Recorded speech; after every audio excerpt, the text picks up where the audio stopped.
firman Tuhan, tetapi yang mau melakukan dalam kehidupannya setiap hari. Haleluya.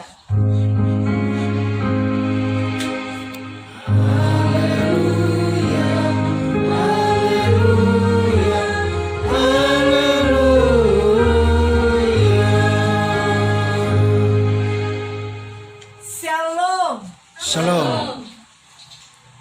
Bapak Mama, keluarga yang diberkati Tuhan, kekasih-kekasih sekalian, tidak terasa kita ada di bulan yang ke-6, di tanggal 1 hari ini, dan kita ada dalam syukur Pentakosta. Firman Tuhan yang disampaikan dalam terang tema Roh Kudus menolong kita untuk bersyukur setiap waktu. Roh Kudus menolong kita untuk bersyukur setiap waktu. Kekasih-kekasih Tuhan sekalian, belum lama ini, lebih kurang 1-2 bulan terakhir ini, pernah ada satu berita yang menarik bagi kita yang tinggal di seputaran kota Kupang. Berita ini kemudian menginspirasi banyak orang tentang sikap hati yang mulia, yang penuh kasih dari seorang polisi yang berusia 19 tahun. Namanya Nikolaus Irsan Tapobali. Nikolaus Irsan Tapobali. Ia adalah polisi yang baru dilantik di Polda NTT. Yang menarik dari dia adalah ia merelakan gaji pertamanya sebesar 7.800.000. Dia peruntukkan untuk membeli sembako. Terus sembako yang dia beli dari gaji pertamanya, dia bagikan kepada semua tetangga-tetangganya yang menurut pandangan matanya, orang-orang tersebut terkena dampak dari COVID-19. Terkena dampak dari virus corona.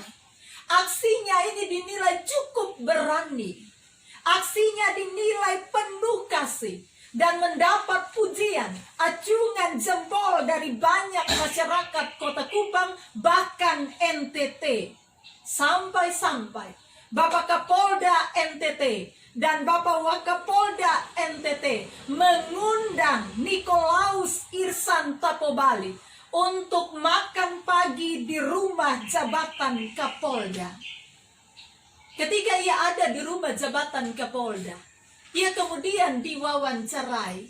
Ia ditanya oleh media, kenapa sampai melakukan hal ini? Hal yang luar biasa, yang mulai jarang ditemukan bagi orang-orang di abad ini. Lalu dia jawab, bilang begini, apa yang sudah saya lakukan dengan memberikan persembahan atau gaji pertama saya sebagai persembahan syukur bagi Tuhan. Karena Tuhan sudah memberikan pekerjaan bagi saya dengan lulus sebagai seorang anggota Polri di usia 19 tahun. Karena itu sebagai ungkapan syukur, dia berikan gaji pertamanya seluruhnya tanpa kurang 1 rupiah pun untuk menolong sesama dalam kesusahan dan kesulitan hidup mereka. Ini adalah salah satu dari kisah-kisah yang menyentuh hati. Bagi saya secara pribadi, apa yang disampaikan Tuhan, yaitu Hari Raya Buah Sulung. Apa itu artinya? Ketika kita ada dalam perayaan Buah Sulung. Artinya ketika kita ada dalam hasil panen, hasil pertama yang kita persembahkan bagi Tuhan. Bukan hasil kedua, bukan hasil ketiga, tapi hasil pertama dari hasil panen dibawa untuk dipersembahkan bagi Tuhan. Artinya, kalau beri persembahan bagi Tuhan, itu harus yang terbaik. Tidak bisa asal-asal dari hidup kita. ketika kita berikan bagi Tuhan. Ingat kekasih-kekasih sekalian, keselamatan yang kita terima itu juga sebagai buah sulung karya keselamatan dalam Kristus. Kristus telah mati menebus dosa kita, bangkit mengalahkan maut ketika kita ada dalam perayaan Paskah 1 bulan yang lalu. Karena itu kekasih-kekasih sekalian, Tuhan rindu kita menyediakan waktu bagi Tuhan. Karena waktu yang kita jalani 1 kali 24 jam, Senin sampai Minggu, Januari sampai Desember, itu semata-mata adalah milik Tuhan yang dianugerahkan bagi kita untuk kita jalani. Kalau Tuhan anugerahkan waktu, maka hidup kita mesti berpusat kepada Allah. Bukan sekedar slogan rohani, beta mau beri bepu waktu untuk Tuhan. Buktinya mana? Tidak sekedar slogan rohani, tetapi mengingatkan kita untuk fokuskan pikiran dan diri kita dalam pimpinan Tuhan. Di syukur Pentakosta hari ini, kita diingatkan kembali untuk memperdalam penghayatan iman kita, bahwa hidup ini adalah milik Tuhan. Dan karena itu kita diajak untuk menghormati Tuhan lewat waktu yang kita berikan di dalam perjalanan hidup dan iman kita. Kita berefleksi bagaimana kehidupan iman, bagaimana waktu yang diberikan bagi Tuhan, dan bagaimana cara kita memberikan persembahan bagi Tuhan. Dari keseluruhan pasal 23 yang bicara di bawah perikop hari-hari raya, Tuhan ingatkan kita. Yang pertama, kekasih-kekasih Tuhan, berikan waktu terbaik untuk beribadah kepada Tuhan. Berikan waktu yang terbaik, bukan waktu yang sisa, bukan waktu yang asal. Tapi kita mau menyisihkan waktu yang terbaik bagi Tuhan lewat saat-saat ibadah kita. Di awal bacaan ini kalau kita perhatikan, Musa dipakai Tuhan menyampaikan perintah bagi umat tentang ibadah. Musa menyampaikan bahwa ada waktu yang Tuhan telah ditetapkan dan kita wajib untuk mengikutinya. Dan ibadah yang ditetapkan oleh Allah ialah kesempatan bagi kita menguduskan diri. Jadi ibadah pada zaman Israel waktu lalu itu bukan hal yang biasa. Tidak bisa dianggap remeh. Disampaikan bagi kita, ibadah itu pertemuan kudus antara kita dengan Tuhan. Sekali lagi kekasih-kekasih Tuhan, ada satu istilah dalam tradisi umat Israel di zaman perjanjian lama, yakni ketika kita beribadah kepada Tuhan, itu waktu kita ada dalam pertemuan kudus antara kita sebagai umat dengan Tuhan. Kita punya banyak waktu untuk bertemu dengan orang lain di luar sana, tapi waktu ibadah itu waktu kita ada dalam pertemuan kudus dengan Tuhan. Kalau kita ada dalam pertemuan kudus, kita mesti juga membawa diri kita dikuduskan di hadapan Tuhan, untuk kita ada dalam relasi ibadah dengan Tuhan. Salah satu cara umat Israel untuk menyatakan kerinduan beribadah kepada Tuhan adalah dengan merayakan hari-hari perayaan peringatan khusus. Hari-hari perayaan umat Israel diawali dan diakhiri dengan menjalankan ketentuan tentang hari Sabat. Di Israel itu sangat teguh menjalankan tentang hari Sabat. Orang bisa bekerja 6 hari, tapi ingat, 1 hari itu Tuhan punya. 1 hari Tuhan punya, berhenti dari segala pekerjaan, beristirahat dan mengingat Tuhan kita. Pertanyaannya, kalau kita berefleksi dari kehidupan umat Israel waktu lalu, bagaimana dengan ibadah-ibadah yang kita lakukan selama ini? Apakah kita sudah melakukan ibadah kita dengan kesungguhan hati? Atau ya formalitas?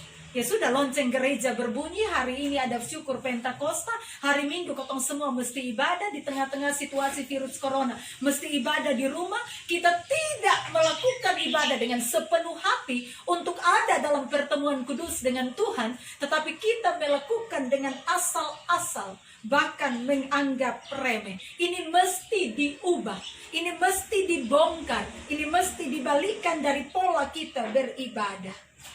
Terkadang kita bahkan mendengar ada alasan-alasan yang disampaikan oleh seseorang jika dia tidak ikut ibadah. Kalau kemudian saya tanya, Mama, kenapa Soniko ibadah hari Minggu kemarin? Aduh, Mam Pendeta Jamara, kemarin bersibuk. Ketika tanya lagi pindah ke anak-anak muda, kenapa? Adek, kemarin Sonde iko gereja, aduh, beta kemarin ini nonton bola sampai pagi, atau konser Ariel Noah sampai pagi. Nonton, jadi tidak bisa ikut ibadah. Orang bisa pakai sederet alasan, saya tidak ikut ibadah, saya tidak ikut pertemuan-pertemuan ibadah karena sibuk, pekerjaan, lembur, pendidikan, hobi, kesenangan, dan sederet alasan lainnya. Hati-hati. Jangan sampai kita melakukan ibadah bukan karena kebutuhan akan Tuhan, tapi karena formalitas semata. Kita mesti jaga relasi kita dengan Tuhan. Sama seperti kita jaga relasi suami istri, orang tua, anak, kakak, adik, kita jaga baik-baik. Jangan rusak. Jaga juga relasi kita dengan Tuhan. Jaga baik-baik. Supaya kita juga mengingat penyertaan Tuhan sepanjang hidup kita. Terkadang saya heran kalau orang untuk judi dari pagi sampai malam sampai pagi dia ada waktu. Lonceng gereja berbunyi dari minggu ganti minggu, dia tidak ada waktu. Sedih. Kalau untuk minum mabok, orang bisa ada waktu. Pagi sampai malam, malam sampai pagi, Senin, Selasa, dan seterusnya. Orang bisa punya banyak waktu. Mabok ada waktu. Untuk Tuhan, ada waktu ke Sonde. Untuk nonton TV ada waktu. Untuk main game PUBG, main game online. Sekarang semua serba online, orang punya waktu. Tapi ibadah secara offline seperti ini, untuk ada dalam perjumpaan dengan Tuhan, orang tidak punya waktu. Arisan ada waktu, bagosip ada waktu. Untuk Tuhan, apakah kita beri waktu yang terbaik bagi Tuhan? Di syukur Pentakosta hari ini, mari kita ubah pola ibadah kita di hadapan Tuhan. Berikan yang terbaik bagi Tuhan, karena Tuhan penyelenggara hidup ini. Beri yang terbaik. Jadikan ibadah penting dalam hidup dan iman kita, selagi masih diberi waktu. Hal berikut yang mau saya sampaikan, kekasih-kekasih Tuhan. Ayat 15-20 ini tentang persembahan. Itu hal yang dominan. Karena itu hal yang mau saya sampaikan di poin kedua ini. Persembahkanlah yang terbaik. Persembahan yang terbaik menyenangkan hati Tuhan. Sekali lagi, persembahan yang terbaik pasti menyenangkan hati Tuhan. Keluarga dan kekasih-kekasih sekalian, hari raya yang menjadi fokus adalah hari persembahan unjukan atau hari raya buah sulung. Semua orang Israel membawa berkas-berkas dari hasil panen gandum yang pertama. Panen gandum yang pertama dan mempersembahkannya di hadapan Tuhan. Habis hasil panen, mereka bawa hewan kurban sebagai persembahan korban sajian. Hari raya buah sulung itu mengingatkan begini. Kalau Tuhan berkati panen kita, kalau Tuhan berkati tuayan di ladang kita, kasih Tuhan punya bagian panen yang pertama.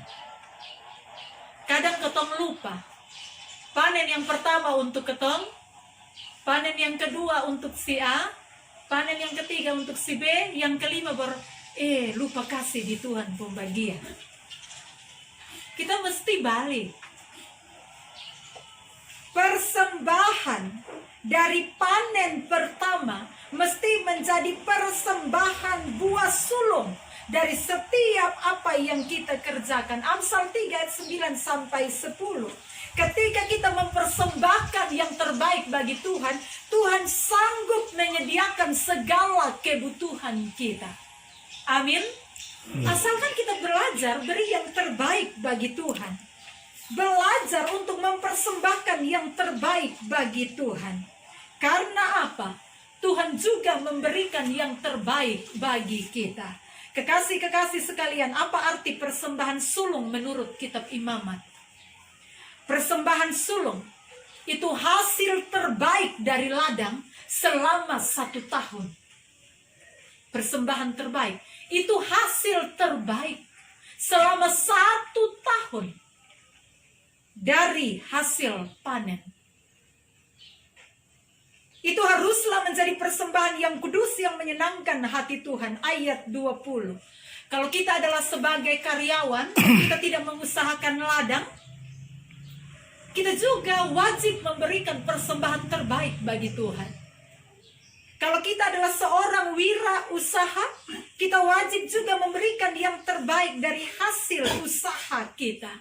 Kenapa demikian? Ketika kita belajar memberikan persembahan sulung, hati kita tidak terikat pada uang yang kita beri. Hati kita tidak terikat pada persembahan yang kita beri. Tapi hati kita terikat pada Tuhan Sang Pemberi berkat. Sekali lagi saya ulangi kalimat ini.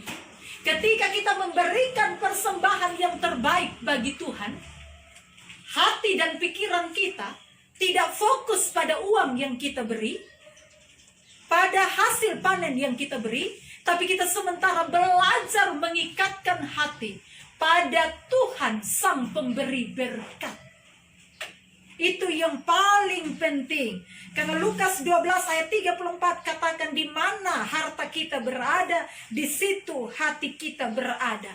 Kalau kita menaruh kepercayaan kita kepada Tuhan, kita tidak akan menaruh kepercayaan kita kepada uang. Tapi kita menaruhkan perjalanan hidup kita dalam pimpinan Tuhan. Karena itu di hari ini kita juga sedang mendeklarasikan pada Tuhan untuk belajar memberikan yang terbaik bagi Tuhan. Sambil kita mengecek praktek nyata cara memberikan persembahan kita kepada Tuhan. Memberikan yang terbaik itu juga terkait motivasi. Motivasi memberikan bagi Tuhan. Kekasih-kekasih Tuhan, Tuhan itu lihat hati, bukan jumlah besarnya nilai uang yang kita berikan sebagai persembahan. Karena motivasi kita itu yang dilihat oleh Tuhan. Orang bisa memberikan persembahan itu dengan alasan untuk dilihat orang.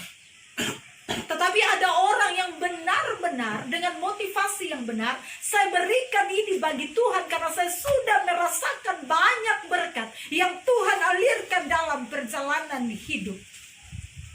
Bertobat, yang memberikan persembahan untuk dilihat orang. Karena Tuhan melihat hati, persembahan yang terbaik yang kita berikan dari ladang hidup kita. Dari ladang hidup kita berkas terbaik, panen terbaik, tuaian terbaik, itu yang kita berikan kepada Tuhan. Percaya Bapak Mama, percaya kekasih-kekasih Tuhan. Kalau kita beri yang terbaik, lumbung kita, kehidupan kita tidak pernah dibiarkan oleh Tuhan kosong. Karena Dia sanggup pelihara hidup kita. Termasuk ketika di masa sukar dan sulit. Di tengah-tengah wabah virus corona. Lumbung-lumbung orang percaya tidak akan dibiarkan kosong. Ketika kita belajar memberikan persembahan yang terbaik bagi Tuhan. Bagaimana dengan kita? Tuhan rindu kita beri yang terbaik bagi Tuhan. Jangan pikir untung rugi. Jangan timbang kanan, timbang kiri. Karena Tuhan itu kaya dengan berkat. Ia maha menyediakan segala kebutuhan kita. Hal yang terakhir, Bapak, Mama, dan kekasih-kekasih Tuhan sekalian. Sama seperti tema besar yang disampaikan di bagian awal khotbah. Hidup yang dipimpin Roh Kudus akan menjadikan kita pribadi yang akan selalu bersyukur di setiap waktu. Hidup yang dipimpin Roh Kudus akan menjadikan kita sebagai pribadi yang bersyukur kepada Tuhan di setiap waktu kita. Bangsa Israel selalu menghitung 50 hari setelah Paskah pada hari raya 7 minggu. Itu adalah perayaan hasil panen gandum yang pertama. Itu ada dalam catatan ayat yang terbaca tadi. Itu menggambarkan Pentakosta pada tradisi umat Israel di perjanjian lama. Tetapi dalam perjanjian baru, seperti yang saya sampaikan di khotbah kemarin, itu adalah hari ke-50 setelah Yesus Kristus bangkit dari antara orang mati. Dan hari yang kita yakini di dalam tradisi perjanjian baru sebagai hari pencurahan Roh Kudus. Kalau di zaman perjanjian lama itu hasil tuaian panen, hari ini seluruh gemit ada syukur panen. Di kampung-kampung, di desa-desa, hari ini gereja-gereja penuh dengan syukur panen. Dan hari ini kita juga diingatkan, kita syukur panen jiwa-jiwa bagi Tuhan. Karena Roh Kudus dicurahkan bagi kita. Hasil penuaian yang besar di Pentakosta 2000 tahun yang lalu. Bukan tuai hasil ladang. Bukan panen pertama. Tetapi yang dituai adalah 3.000 orang yang diselamatkan melalui khotbah Petrus. Bersyukur. Kita patut bersyukur untuk pencurahan Roh Kudus bagi kita. Dan bersyukur juga atas kehidupan yang masih Tuhan anugerahkan bagi kita. Kapan kita sulit bersyukur?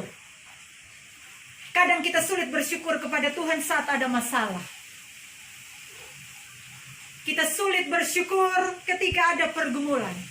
Orang yang ada masalah berat, tekanan berat, perasaan hatinya tidak tenang.